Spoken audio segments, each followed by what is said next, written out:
let's take a look at a more classic example of the while loop, a more meaningful use of the while loop. Uh, that's input validation. So when you want to check something over and over again, right, as long as it doesn't meet, more complex condition, so it's not a straight count, then the while loop is perfect. So let's say you're taking user input. You ask the user, hey, do you want to continue this program? So you give them a little prompt message here. Continue, yes or no. So they have to type in, Y or an N. And here it says we're going to collect the response using the scanner, right?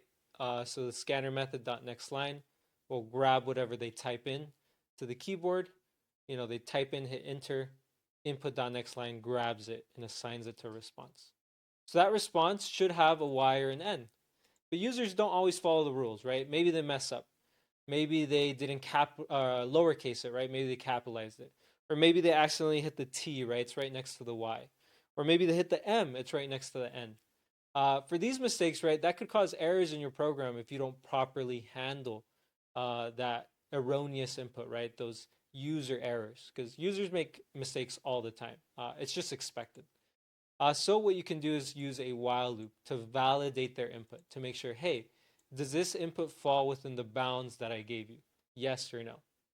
So it's going to say, so this loop will continue as long as response does not equal y and it does not equal n. So if the user does not type in y or n, this loop is going to keep telling them, hey, you got the wrong input. I told you Y or N, you keep typing in the wrong thing. This loop will bug them to death until they put a Y or an N. So it says, please enter Y or N. A better message might be invalid input, right? I could put invalid input in front of this. Please enter Y or N. That might be a more useful message.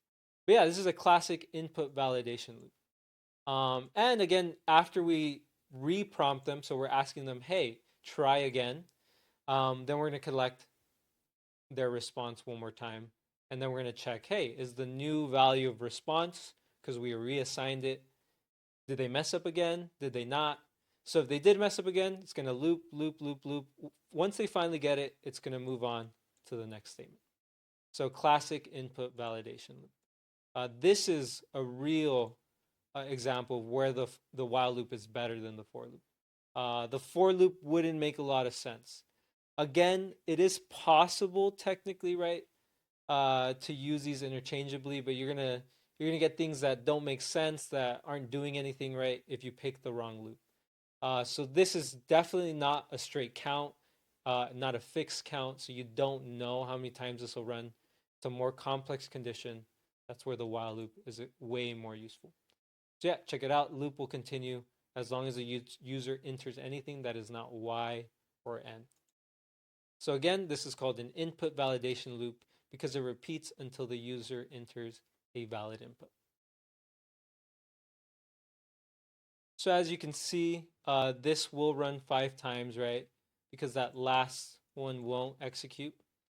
So we count the iterations, we hit up to 5. So the output would be battery at 5%, battery at 4%, battery at 3%, 2%, 1%. Remember, it doesn't print out 0%. And once you're finished with the loop, then it's going to start executing any statements outside of that loop. And we have a battery empty statement here. So that's going to be our last output statement there. And yeah, that's our first while loop example.